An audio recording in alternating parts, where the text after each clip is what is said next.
In today's video, let's talk about drone strikes at Russian oil refineries and at least the most notable strikes and damage to Russia's most coveted oil processing facilities, which are considered legitimate military targets in this war. So start with Tuapse oil refinery in Tuapse, Krasnodarski Krai. In January 24, capacity 9 million tons of oil per year. According to January 26 Reuters report, the plant halted processing and oil extraction after a midnight drone strike on January 24-25 that set fire to the plant's vacuum column. And the Tuapse refinery, it is owned by Rosneft, and it is the only one in Russia's Black Sea coast and one of the 10 largest refineries in Russia. According to Reuters, the annual capacity of the refinery can be up to 12 million ton, not 9 million ton as it is stated here, or 240,000 barrels per day. And it supplies fuel to Turkey, China, Malaysia, and Singapore. Then on January 39, there was a Nevsky fuel oil plant, St. Petersburg in Leningradskaya Oblast, capacity 20.1 million tons of oil per year. And you can see it is up here, all the way up north. So you can see here Kiev, Belarus, Latvia, Estonia, and right here is St. Petersburg. So, 3 allegedly empty tanks at the plant caught fire after drone debris fell on them. And in an earlier attack on January 18, a drone reportedly attempted to attack the St. Petersburg oil terminal, and it is Russia. Here it is on this picture. It is Russia's largest oil terminal in the Baltic regions. You can see quite impressive facility. So then on February 3, it was Lukoil Volgograd Neftepereработка plant in Volgograd, Volgogradskaya Oblast, February 3. So Volgograd, if you don't know, it was called Stalingrad. And before that it was called Tsaritsyn. But, this Stalingrad, it is now Volgograd. And the capacity of this plant is 14.5 million tons. You can see it is on the Volga. Here is Crimea, Melitopol, Zaporizhia, Donetsk, Lugansk. Then, Rostov-on-Don, and here Volgograd. So, fire of about 300 square meters and the spill of oil products were detected at the largest producer of petroleum products in Russia's Southern Federal District after a drone attack. So, there was some kind of fire there on February 3. Then, Ilyinsky and Afipsky oil refineries in Krasnodarsky Krai on February 9. So, capacity 6.6 tons and 702 million tons of oil per year respectively. So here they are. You can see this Tuapse that was first refinery that we discussed, and here are Ilyinsky and the Afipsky oil refineries. So a large fire broke out at the Ilyinsky refinery after Ukraine drones attacked the two facilities, which are located about 20 kilometers from each other. A primary oil refining unit with a capacity of 3.6 million tons per year was damaged, SBU sources said, and the cost of this unit is many million of dollars. In a previous strike in October 2023, they planned several new oil refining units and oil tanks also were damaged. And according to the SBU, both of these plants combined produced more than 7 million tons of aviation fuel per year, which is used to refuel enemy military aircraft.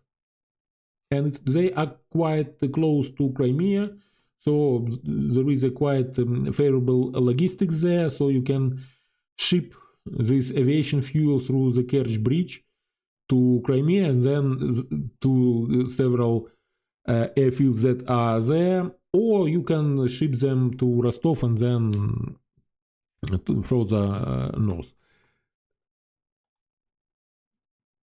Then it was Lukoil Nizhny Novgorod Nefteorgsynthез Plan in Kstovo, Nizhny Novgorod Oblast in March 12. So here it is Nizhny Novgorod, here it is Moscow, Kiev. Yeah, so it is further east than Moscow. Capacity 17.1 million tons of oil per year. So two primary refining units at the Rosneft's largest refinery were shut down after the attack, Reuters reported, citing sources. And the refinery processes about 4.6% of Russia's total oil production, significant portion of which is exported. Kirishi Nefteorgsynthез plant in Kirishi, Leningrad Oblast on March 13. Capacity 20.1 million tons of oil per year. And you see it is Kirishi, very close to St. Petersburg, very far away from Ukraine, from Kiev.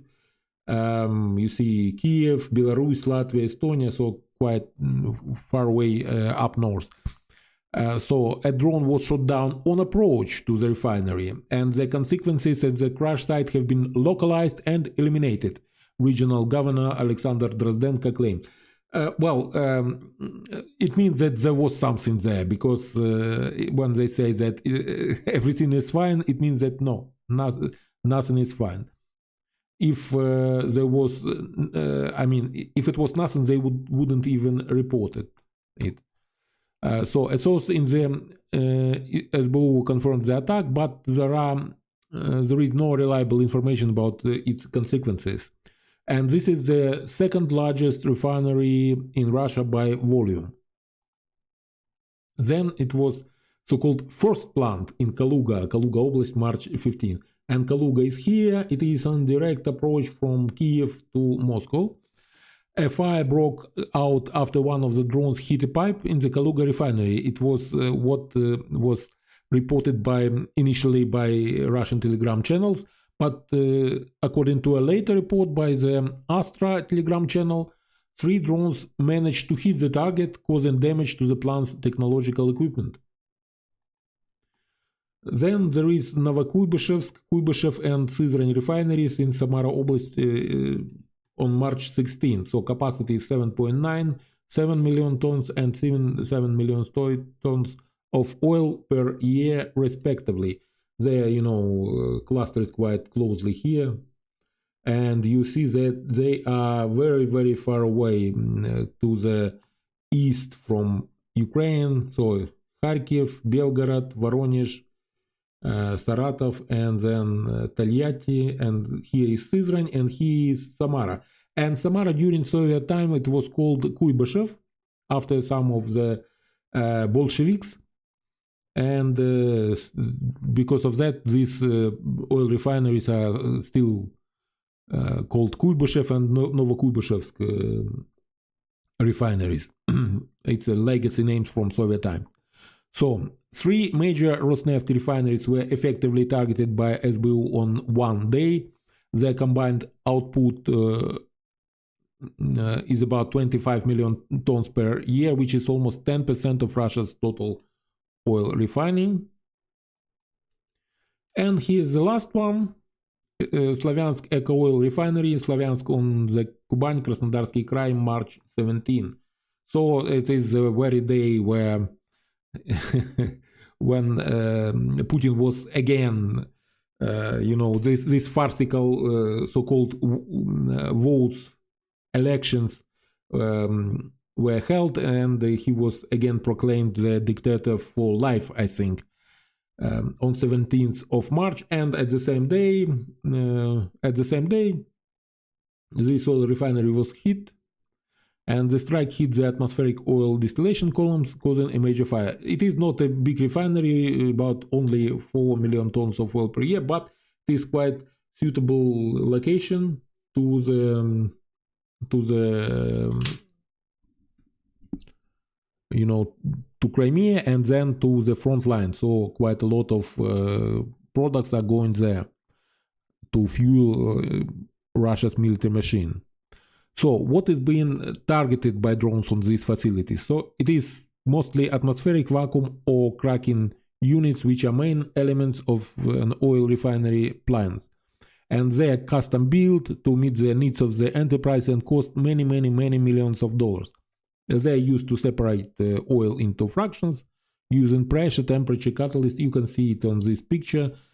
And these industrial distillation columns can reach 60 meters in height, and so it is, I think, about up to, I think, closer to 200 feet, I think, in your imperial units, and 6 meters in diameter. It is big, it is difficult to defend, and it is very juicy target.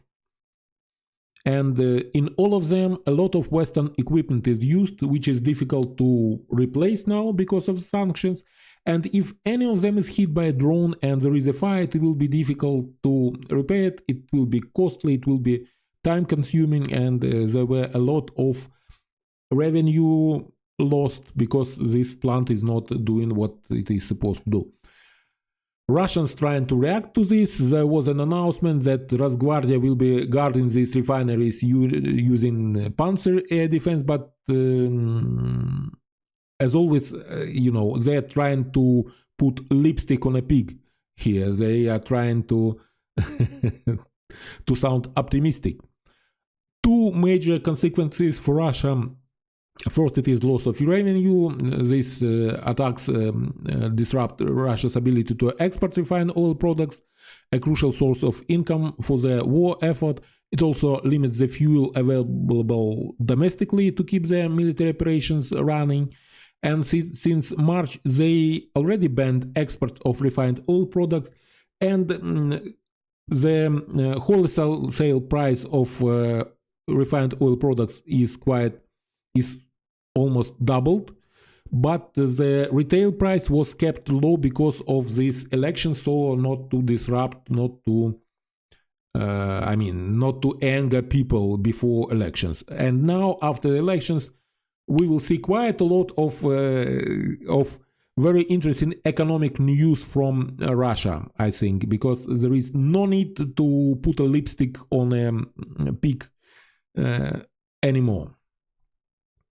And the second consequence is, as you can see, it is not a one-time hit. You can see all these cases, and it's not just a lucky strike. These attacks, they show a sustained efforts by Ukraine to disrupt Russia's oil and gas exports and the internal fuel supplies. Also keep in mind that we are hitting refineries near our own territory. This disrupts the fuel supply for Russia's invasion forces in that region, and it complicates their logistics. They should then to supply it from far away places. And these drone attacks mark a significant development in the war. By disrupting Russia's energy sector, Ukraine is aiming to cripple their war machine and hinder their ability to finance the invasion. And thus, combining with Western sanctions, it could have a serious impact on the course of the conflict. So let me know in the comments below what you think about all these drones attacks and their potential impact on the war.